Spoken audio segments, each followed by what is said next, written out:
Hello students. आज JAC board का SA1 का परीक्षा हो चुका है और ये फिजिक्स का क्वेश्चन पेपर है। चलिए इसमें हम देखते हैं कितनों ने सही किया है। तो ये टोटल 40 क्वेश्चंस है। इसमें भौतिक विज्ञान, इसमें टोटल 40 क्वेश्चंस हैं। तो हम लोग आगे बढ़ते हैं। किसमें टोटल है?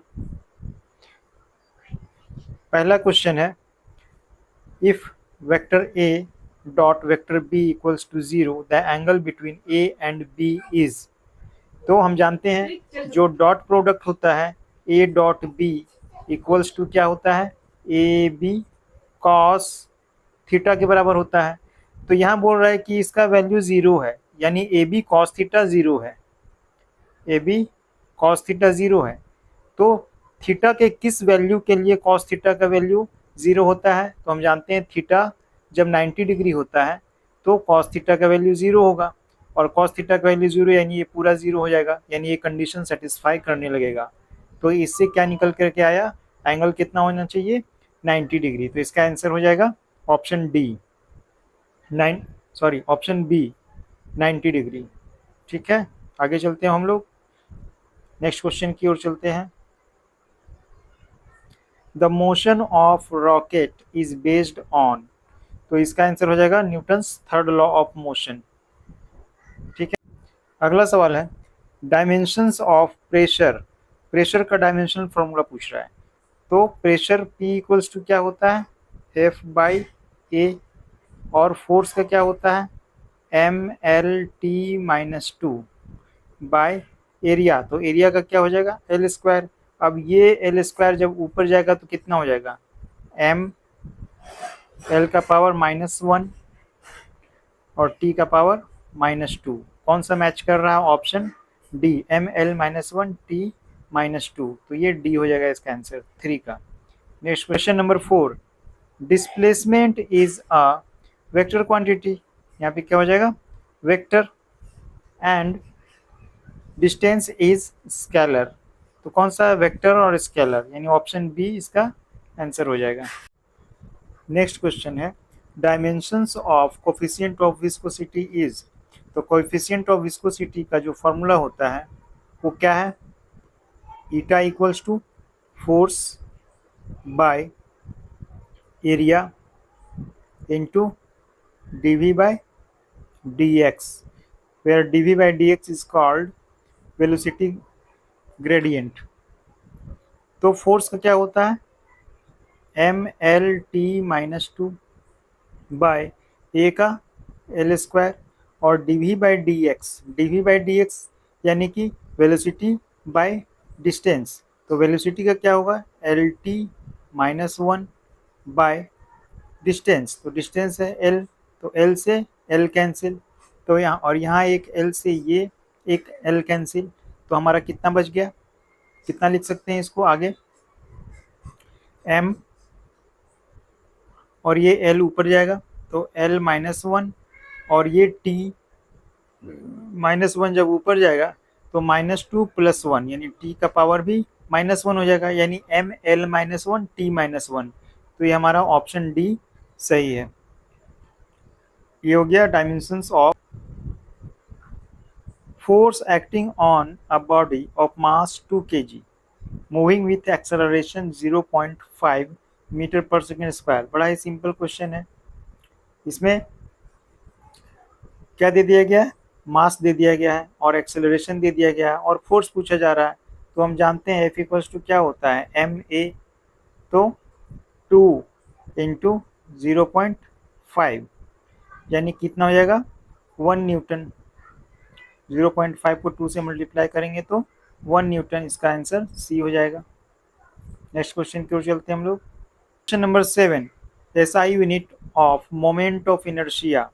तो मोमेंट ऑफ इनर्शिया क्या होता है, mr स्क्वायर, mr स्क्वायर, जहाँ m क्या है, मास, और r क्या है, डिस्टेंस।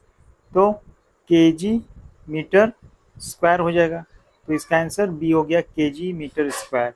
नेक्स्ट क्वेश्चन की ओर चलते हैं हम लोग। Question number 8, after perfectly inelastic collision the bodies move in opposite direction, stick together, इसका आंसर यही हो जाएगा, stick together. In elastic collision में क्या होता है, दोनों वस्तुएं टकराने के बाद एक दूसरे से चिपक जाते हैं, स्टिक मतलब चिपक जाना, और दोनों फिर एक साथ गति करने लगते हैं और दोनों की जो चाल होती है वो एक समान हो जाती है, तो इसका आंसर बी है। Next question, the symbol to represent amount of substance, तो अमाउंट ऑफ सब्सटेंस को मोल से डिनोट करते हैं। ये 7 बेसिक यूनिट्स जो होते हैं उसी से दिया गया है, तो ये symbol of to represent amount of substance को मोल से करते हैं। अगला सवाल है, which of the following pairs has the same dimensions, तो इसमें डी ऑप्शन सही है, इसका डी ऑप्शन सही है, एंगुलर मोमेंटम और प्लांक्स कांस्टेंट। तो एंगुलर मोमेंटम का क्या होता है, रेखीय संवेग गुना दूरी, यानी लीनियर मोमेंटम इनटू डिस्टेंस। तो लीनियर मोमेंटम का क्या होता है, यानी रेखीय संवेग एम वी, यानी कि देखिए इसका डायमेंशन फॉर्मूला कितना हो जाएगा, M L T minus 1 multiplied by L, तो ये कितना हो जाएगा, M L square T minus 1, M L square T minus 1। और प्लांक्स कांस्टेंट जो है उसका क्या होता है, energy by time, energy by time. तो एनर्जी या कार्य का कितना होता है, M L square T minus 2 by T. अब इसको जब सॉल्व करेंगे तो कितना आएगा, एम एल स्क्वायर टी का पावर ये ऊपर जाएगा, तो टी का पावर कितना हो जाएगा, -1। तो ये देखिए M L square T minus 1, M L square T minus 1, यानी इसका जो ऑप्शन है डी, एंगुलर मोमेंटम और प्लांक्स कांस्टेंट का जो होता है ये डायमेंशनल फॉर्मूला सेम होता है। नेक्स्ट क्वेश्चन की ओर चलते हैं हम लोग,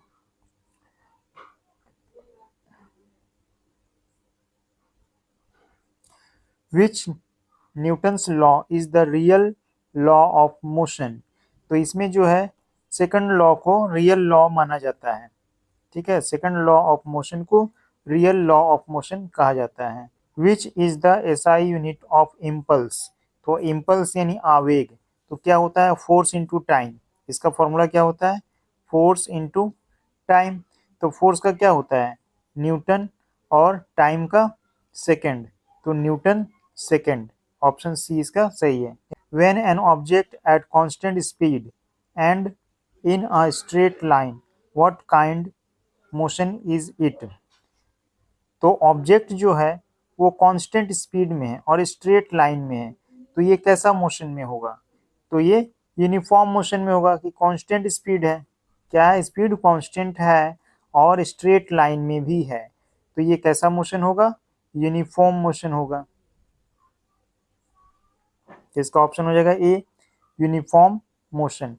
नेक्स्ट क्वेश्चन है, when momentum of a body is doubled it's kinetic energy, क्या हो जाएगा, तो हम जानते हैं रिलेशन क्या होता है काइनेटिक एनर्जी और मोमेंटम में, K equals to P square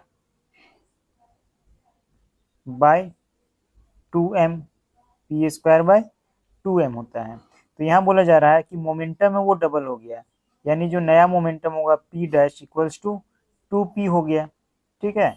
तो काइनेटिक एनर्जी इक्वल्स टू क्या हो जाएगा, नया वाला p dash square by 2m, और p डैश कितना है, 2p है, तो p डैश यहाँ पे रख देंगे, पुट कर देंगे वैल्यू, तो 4p स्क्वायर बाय 2m लिख सकते हैं। अब इस पी स्क्वायर बाई 2m को कितना लिख सकते हैं, पी स्क्वायर बाई 2m को k लिख सकते हैं, यानी ये क्या हो गया 4k, यानी कितना टाइम्स हो गया, 4 गुना ये बढ़ जाएगा, तो इसका कौन सा आंसर हो जाएगा, इसका आंसर हो जाएगा इंक्रीजेस 4 टाइम्स। ये फर्स्ट क्वेश्चन ही को ही ये घुमा के दे दिया है फिर से, a dot B equals to 0, यानी vector a dot vector b equals to 0 है, तो वहां पे हम लोगों को कितना आया था, दोनों के बीच का एंगल 90 डिग्री, यानी a is perpendicular to b हो जाएगा, इसका आंसर a सही हो जाएगा। अगला सवाल है, what does the area under a velocity time graph represent, तो इसका आंसर होगा डिस्प्लेसमेंट। वेलोसिटी टाइम ग्राफ का जो एरिया है वो क्या देता है, डिस्प्लेसमेंट देता है, तो आंसर सी इसका हो जाएगा। नेक्स्ट क्वेश्चन की ओर चलते हैं हम लोग, if the energy E equals to this much दिया हुआ है, where G is the gravitational constant, H is the Planck's constant and C is the velocity of light, then the values of P Q and R respectively. तो ये थोड़ा लेंदी है, इसको solve करना पड़ेगा प्रिंसिपल ऑफ होमोजेनिटी से। देखिए जो इक्वेशन दिया गया है ई इक्वल्स टू जी का power P H Q and C का पावर आर, तो इसको हम सॉल्व करेंगे। तो ई का जो डायमेंशनल फॉर्मूला क्या होता है, E for energy M L square T minus two, और जी का यानी कि ग्रेविटेशनल कांस्टेंट एम का power -1 L cube T minus two, और एच हो गया प्लैंक्स कांस्टेंट का ये होता है डायमेंशनल फॉर्मूला, और see that is speed of light यानी कि वेलोसिटी का जो होता है dimensional formula L T minus one. अब इसका पावर पी क्यू आर ये हम लोगों ने पुट कर दिया यहाँ पे पी क्यू आर, और इसको अब हम लोग क्या करेंगे, सॉल्व करेंगे। तो यहाँ पे हम कितना लिख सकते हैं, ये जो m है, ये जो m है, m यहाँ दोनों जगह है, तो m का पावर यहाँ क्या हो जाएगा, ये -1 से p मल्टीप्लाई होगा तो -p, और फिर ये m का पावर जो वहाँ 1 है, और ये q तो कितना हो जाएगा q, तो -p प्लस q। उसी तरह से l का यहाँ देखेंगे और यहाँ देखेंगे, ठीक है, l का अब यहाँ देखेंगे, और ये 3p प्लस ये 2 और q, तो 2q यहाँ पे l इंटू आर, तो यहाँ हो जाएगा प्लस आर, तो ये हो जाएगा। उसी तरह से t का हो जाएगा। अब हम क्या करेंगे आगे, प्रिंसिपल ऑफ होमोजेनिटी से क्या देख सकते हैं, जो इधर का पावर होगा, इधर का पावर कितना है, m का पावर 1 है, तो ये 1 जो है वो -p प्लस q के बराबर हो जाएगा, ठीक है। फिर उसके बाद में l का पावर कितना है, 2 है, l स्क्वायर है, तो इसका पावर 2 है, तो ये कितना हो जाएगा, 2 इक्वल्स टू दिस मच हो जाएगा, 3p plus 2q plus R, और t का पावर -2 है, तो ये हो जाएगा -2 equals to -2p minus q minus R. अब इसमें हम इक्वेशंस को सॉल्व करेंगे, ठीक है। तो जब हम इक्वेशन 3 एंड 4 को ऐड करते हैं, 3 और 4 को ऐड करते हैं, तो हमें मिलता है p प्लस क्यू। आप लोग ऐड करके देखेंगे और चेक करेंगे, तो p प्लस क्यू का वैल्यू कितना आता है, 0। अब फिर क्या करेंगे, एडिंग इक्वेशन 2 एंड 5, 2 और 5 को यानी इसको और इसको दोनों को सॉल्व करेंगे, तो हमें कितना मिलता है, q इक्वल्स टू हाफ मिलता है, ठीक है। अब फिर क्या करेंगे, फ्रॉम इक्वेशन 2 हम क्या फाइंड कर सकते हैं, p का वैल्यू -1/2 और r का वैल्यू 5/2, यानी अब देखें तो क्या क्या आया, p का वैल्यू -हाफ, q का वैल्यू हाफ, ठीक है, और r का वैल्यू 5/2। अब देखिए ऑप्शन जो ए है वो सही है, -1/2, 1/2 एंड 5/2, तो इसका आंसर हो जाएगा ए। नेक्स्ट क्वेश्चन की ओर चलते हैं हम लोग। नेक्स्ट क्वेश्चन है, in elastic collision both momentum and energy are conserved, इसका आंसर सी हो जाएगा। Rolling friction is less than sliding friction. Next question की ओर, no work is done if, कोई कार्य नहीं किया जाएगा, ठीक है, इफ डिस्प्लेसमेंट इज 0, ये भी सही है, फोर्स इज 0, ये भी सही है, force and displacement are mutually perpendicular, ये तीनों सही है। तो क्या होगा, ऑल ऑफ दिस, यानी ये तीनों कंडीशन में कोई एक भी रहेगा अगर, तो वर्क डन क्या होगा, 0 हो जाएगा। क्यों, क्योंकि W इक्वल्स टू क्या होता है, एफ एस कॉस थीटा, तो जब फोर्स 0 हो जाएगा तो भी 0 हो जाएगा वर्क डन, डिस्प्लेसमेंट 0 होगा तो भी वर्क डन 0 हो जाएगा। अगर फोर्स और डिस्प्लेसमेंट के बीच 90 डिग्री का एंगल होगा तो भी क्या होगा, वर्क डन 0 होता है। तो इसका आंसर हो जाएगा option D. A body having initial velocity 0, initial velocity 0 यानी u का वैल्यू क्या हो गया, 0, moving with uniform acceleration A का वैल्यू दे दिया है 8 मीटर पर second square, a equals to 8 metre per second square, the distance traveled by it in 5 second, तो t का वैल्यू भी दे दिया है 5 सेकेंड, ठीक है। तो अब इसको कैलकुलेट करेंगे। 5th second,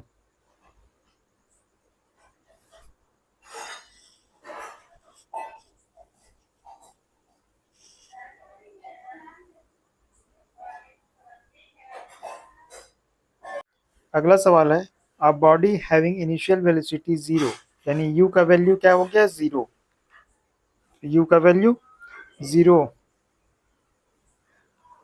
with acceleration, a का वैल्यू दे दिया है हमारा कितना 8 मीटर पर second square. The distance travel by it in the 5th second, 5 second में नहीं बोल रहा, 5वां सेकंड में बोल रहा है, 5th सेकंड, ये ध्यान देंगे।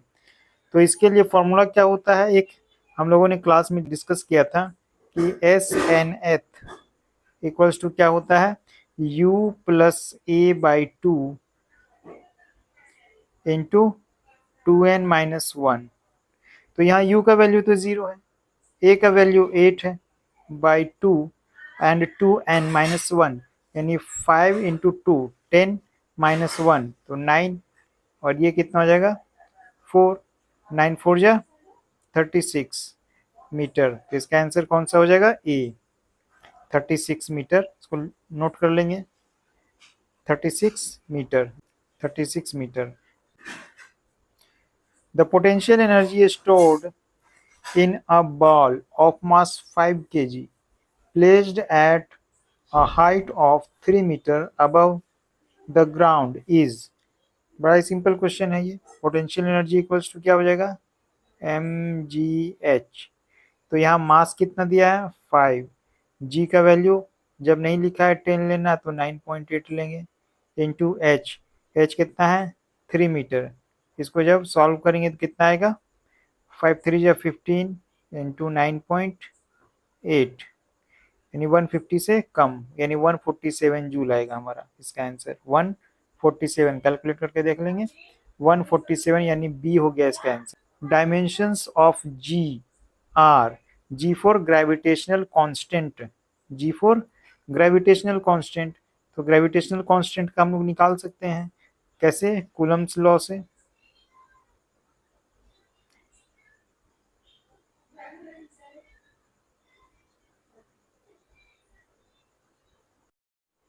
अगला सवाल है डायमेंशंस ऑफ जी आर, जी यानी गुरुत्वाकर्षण नियतांक, ग्रेविटेशनल कांस्टेंट। तो हम जानते हैं एफ इक्वल्स टू क्या होता है, F equals to G m1 m2 by R square. तो यहाँ से जी इक्वल्स टू क्या लिख सकते हैं F R square by m1 m2। तो अब कितना हो जाएगा, एफ का क्या होता है ml t-2 और r यानी डिस्टेंस, तो L square into L cube हो जाएगा डिवाइडेड बाय एम स्क्वायर। अब यहाँ से क्या हो जाएगा, ये कैंसिल आउट हो जाएगा, एक एम से एक एम कैंसिल, तो हमारा कितना आ गया m का पावर -1, ये ऊपर जाएगा तो m का power -1 into L cube t-2, तो m-1 एल क्यूब t-2, ये ऑप्शन सी हो गया हमारा answer, m-1 L cube t-2। Clear है। A car is moving with 36 km per hour. It has to overtake a truck so that it increases its velocity to 72 km per hour in 10 seconds. Its acceleration will be, क्या हो जाएगा। तो इसे सबसे पहले क्या करना होगा, यहाँ पे मीटर पर सेकेंड स्क्वायर में ऑप्शंस दिए हुए हैं और यहाँ जो यूनिट दिया है वो किलोमीटर पर आवर में है। तो इसे हम सबसे पहले क्या करेंगे मीटर पर सेकेंड में कन्वर्ट करेंगे।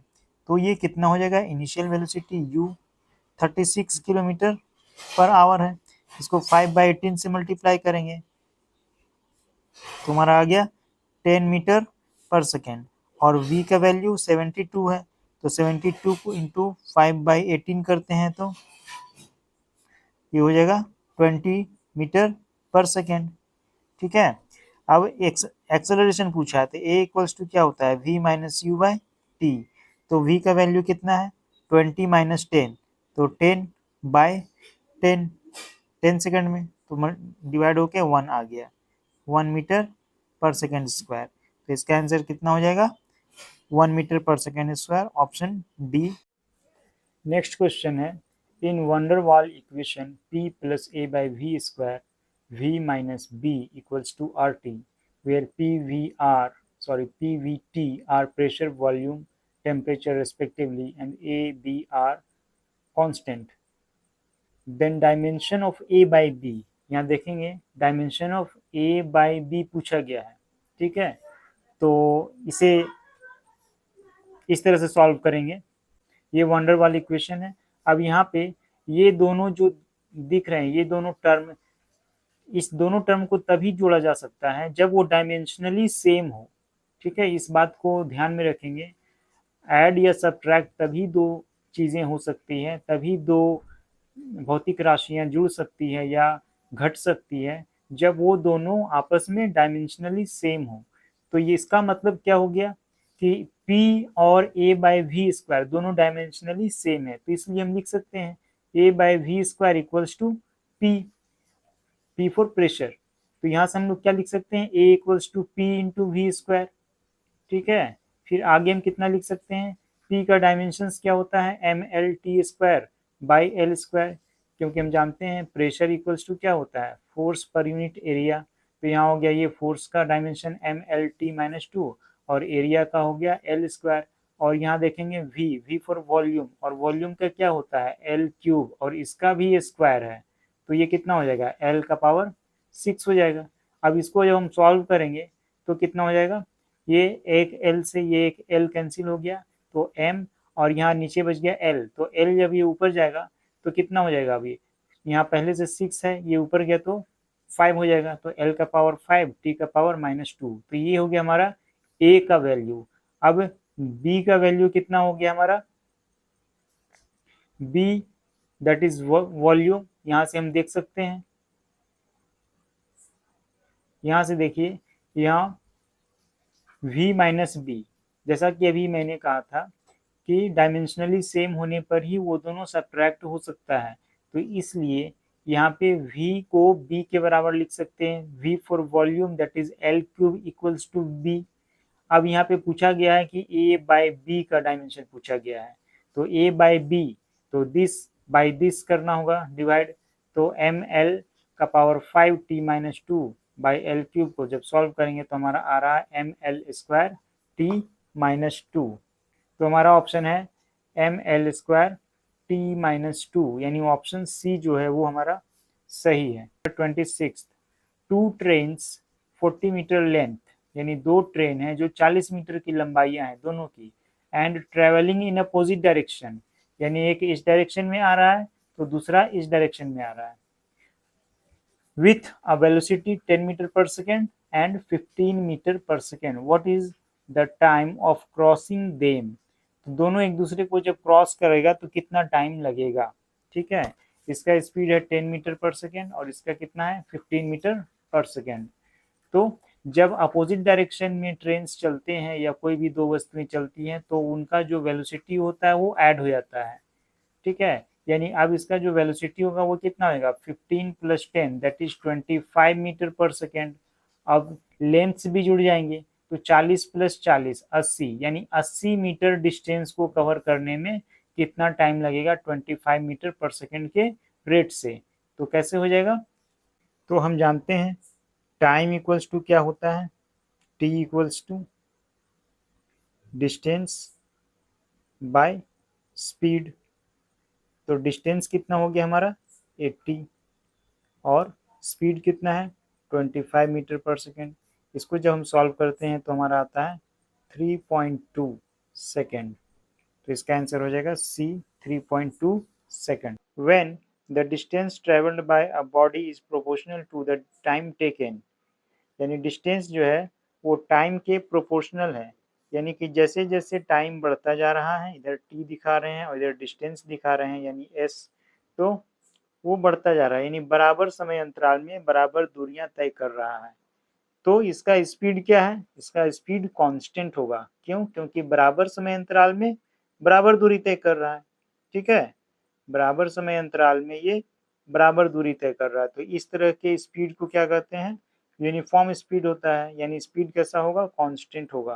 तो इसका आंसर हो जाएगा रिमेन्स द सेम, बी हो जाएगा इसका आंसर। नेक्स्ट क्वेश्चन की ओर चलते हुए हम लोग, question number 28, when an external force is not applied to the system its total momentum remains constant। जबकि कोई भी बाहरी फोर्स नहीं लगेगा तो उस सिस्टम का जो मोमेंटम होगा यानी संवेग होगा वो क्या होता है, कांस्टेंट रहता है। 29th question, centre of mass of an isolated system. Centre of mass क्या होता है, आइसोलेटेड सिस्टम। आइसोलेटेड सिस्टम कहने का मतलब कि उस पर बाहरी बलों का कोई भी असर नहीं हो रहा है। तो इस तरह का जो सिस्टम होगा वो कांस्टेंट वेलोसिटी से मूव करता रहेगा। तो इसका आंसर हो जाएगा बी, स्थिर वेग या कांस्टेंट वेलोसिटी। नेक्स्ट क्वेश्चन की ओर चलते हैं हम लोग, 30वां question, the SI unit of linear momentum. तो संवेग, संवेग क्या होता है, mv। तो kg क्या होता है, मास इनटू वेलोसिटी। तो kg मीटर पर सेकेंड। तो kg मीटर पर सेकेंड कौन सा है, kg मीटर पर सेकेंड, इसका ऑप्शन हो जाएगा सी, kg मीटर पर second. Next number 31, light year is the unit of, ये किसका है, डिस्टेंस का है। नेक्स्ट क्वेश्चन की ओर चलते हैं, a man fires a bullet of 0.2 kg with a speed of 5 meter पर second. The gun is of 1 kg, gun का जो मास है वो 1 kg दिया है। By what velocity does the gun recoil backward. तो यहाँ रिकॉइल वेलोसिटी ऑफ गन पूछ रहा है, यानी कि कितने वेग से वह पीछे की ओर झटका देगा। तो v equals to what, m का वैल्यू दिया हुआ है 0.2 kg mass of the bullet, और उसका जो वेलोसिटी है वो कितना है, बुलेट का वेलोसिटी m 5 मीटर पर सेकेंड, और मास ऑफ द गन कितना है 1 kg। तो कंजर्वेशन ऑफ मोमेंटम से क्या जानते हैं, mv इक्वल्स टू mu, यानी कि बाद वाला जो मोमेंटम होगा और पहले वाला मोमेंटम वो दोनों सेम होता है। तो मास ऑफ गन कितना है 1 kg, और v हमें फाइंड करना है, और m यानी बुलेट का मास कितना है 0.2 kg, और u स्पीड कितना है 5 मीटर पर सेकेंड। तो इसको सॉल्व करने पे हमारा आंसर आ रहा है 5 v इक्वल्स टू 1 मीटर पर सेकेंड। तो इसका आंसर हो जाएगा 1 मीटर पर second, option C. Which of the following is a dimensionless quantity. तो इसका हो जाएगा स्ट्रेन। स्ट्रेन क्या है, वो डायमेंशन लेस क्वांटिटी है। नेक्स्ट है, the velocity v of a particle at an instant t is given by v equals to at plus bt square, then the dimension of b is v equals to at plus bt square। तो यहाँ पे जो है सो हम जानते हैं कि दो चीज़ें अगर विमीय रूप से डायमेंशनली सेम हो तभी उन्हें हम सम के फॉर्म में लिख सकते हैं, यानी ये दोनों भी आपस में बराबर होगा विमीय रूप से, और ये इसके बराबर है, यानी कि ये और ये दोनों डायमेंशनली सेम होगा। ठीक है, तो हम कितना लिख सकते हैं, B T square equals to होना चाहिए v के, v दैट इज वेलोसिटी, और वेलोसिटी का डायमेंशन फॉर्मूला क्या होता है, एल टी माइनस वन, और b तो कांस्टेंट है तो b का वैल्यू तो फाइंड ही करना है, और t फॉर टाइम, तो t का हो जाएगा टी स्क्वायर। अब यहाँ से क्या कर सकते हैं हम, यहाँ से देख सकते हैं कि b का वैल्यू क्या हो जाएगा, ये टी स्क्वायर नीचे जाएगा और फिर उसके बाद में जब ये ऊपर आएगा तो कितना हो जाएगा, टी का पावर -3, यानी L T minus three, L T minus three इसका आंसर हो जाएगा। तो इसका आंसर हो जाएगा एल टी माइनस थ्री, यानी डी हो जाएगा इसका आंसर सही, डी। नेक्स्ट क्वेश्चन की ओर चलते हैं हम लोग, which of the following types of motion can be used for describing the motion of a car on a straight road। तो इसका आंसर हो जाएगा रेक्टिलिनियर मोशन, सीधी रेखा में चल रही है इसलिए इसका आंसर हो जाएगा rectilinear motion. The displacement in metres of a body varies with time t in second as y equals to t square minus t minus 2। the displacement is 0, यहाँ ध्यान देंगे displacement is 0 for a positive probability of t is equal to, यानी displacement 0 कब होगा, किस value, किस t के value के लिए डिस्प्लेसमेंट जीरो होगा, यानी y का वैल्यू जीरो होना चाहिए। तो या तो हम इसको दो तरीके से सॉल्व कर सकते हैं, इसको T square minus T minus two equals to zero करके सॉल्व करेंगे और t का वैल्यू फाइंड करेंगे। दूसरा तरीका ये है कि वन बाय वन यहाँ से वैल्यू पुट करेंगे और जिसके लिए जीरो आ जाएगा वही उसका आंसर हो जाएगा। जैसे यहाँ का अगर हम 2 सेकेंड रखते हैं t का वैल्यू, तो t का स्क्वायर यानी कि 2 का स्क्वायर 4 माइनस टू कितना हो जाएगा, जीरो आ जा रहा है। तो ऑप्शन हमारा हो जाएगा बी सही हो जाएगा, 2 सेकेंड। नेक्स्ट क्वेश्चन की ओर चलते हैं हम लोग। An electric heater of rating 1000 watt is used for 5 hours per day। हर एक दिन क्या करते हैं, उसको 5 घंटे के लिए चलाते हैं, for 20 days। What is the electrical energy utilized? तो इलेक्ट्रिकल एनर्जी कितना यूटिलाइज हुआ वो पता करना है। किलो वाट आवर में सारे ऑप्शन दिए हुए हैं, देखेंगे। तो हमें क्या करना होगा, इसे सॉल्व करना होगा। तो यहाँ पे एनर्जी फाइंड करना है और P दिया हुआ है, पावर इक्वल्स टू कितना है 1000 यानी कि किलो वाट लिख ले रहे हैं इसको। और कितने घंटे के लिए चलाया जा रहा है, 20 दिन में। तो T इक्वल्स टू क्या हो जाएगा 20 डेज फॉर 5 आवर्स, यानी कि 100 आवर्स के लिए चलाया जा रहा है। और एनर्जी क्या होता है, E इक्वल्स टू PT होता है, that is 1 into 100, that is 100 kilowatt hour हो जाएगा इसका आंसर। तो इसका आंसर कौन सा हो जाएगा, 100 kilowatt hour. Option A इसका सही आंसर है। नेक्स्ट क्वेश्चन की ओर चलते हैं हम लोग। The rotational inertia of a rigid body is referred to as moment of inertia. क्या हो जाएगा इसका, moment of inertia, option C. Next question की ओर चलते हैं हम लोग। An athlete does 500 joule of work in 4 second. 4 second में कितना वर्क करता है वो, 500 जूल। तो what is his power output. तो पावर P इक्वल्स टू क्या होता है, W बाय टी। तो W का वैल्यू दिया हुआ है 500 बाय 4 सेकेंड। इसको सॉल्व करेंगे तो कितना आएगा 125 वॉट। तो कौन सा आंसर हो जाएगा, बी का, बी हो जाएगा इसका सही ऑप्शन, 125 वॉट्स। नेक्स्ट क्वेश्चन की ओर चलते हैं। Question number 40, which of the following is known as the law of inertia. तो इसका है Newton's first law of motion is called law of inertia.